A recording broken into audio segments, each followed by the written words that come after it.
ஒரு நிமிடம் ஒரு மருத்துவம். நீரிழிவு நோயாளிகள் நிறைய பேர் சொல்றது, டாக்டர் நான் என்னென்னவோ ட்ரை பண்ணிட்டேன், சுகர் லெவல் குறையிறதுக்கு நான் என்ன பண்ணலாம்? இதுதான் நிறைய பேரோட சந்தேகம்.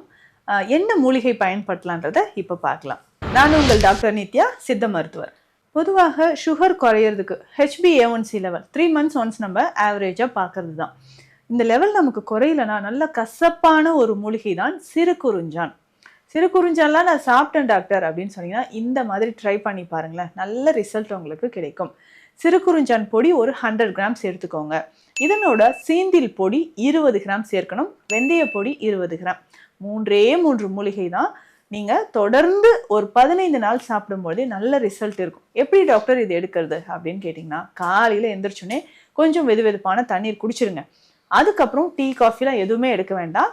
இந்த 3 மூலிகையை மட்டும் ஒன்றா சேர்த்து வச்சுருக்கோம் இல்லைங்களா, ஒரு 1/2 டீஸ்பூன் எடுத்து தண்ணீரில் கலந்து காலையில் எம்டி ஸ்டொமக்கில் குடிச்சிடணும். அதுக்கப்புறம் கொஞ்சமாக வாக் பண்ணுங்கள். ரொம்ப தூரம் போக வேண்டாங்க, ஒரு 10 மினிட்ஸ் வாக் பண்ணிவிட்டு அதுக்கப்புறமா நீங்கள் என்ன டீ குடிக்கிறீங்க, காஃபி குடிக்கிறீங்க, ஹெல்த் மிக்ஸ் குடிக்கிறீங்கன்னா அதை குடிச்சிக்கலாம். முடிஞ்ச அளவு டீ காஃபி அவாய்ட் பண்ணிவிட்டு ஹெல்த் மிக்ஸ் மாதிரி நீங்கள் ஏதாவது ட்ரை பண்ணுங்கள். டெய்லி ரெகுலராக ஒரு வேளை இந்த 3 மூலிகையும் சேர்ந்த மருந்தை சாப்பிட்டுட்டு வாங்க.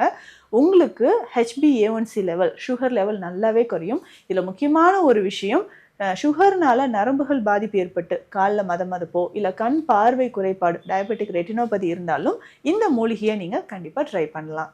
இந்த மாதிரி பயனுள்ள மருத்துவ தகவல்களுக்கு நம்ம பேஜை மறக்காமல் ஃபாலோ பண்ணுங்கள்.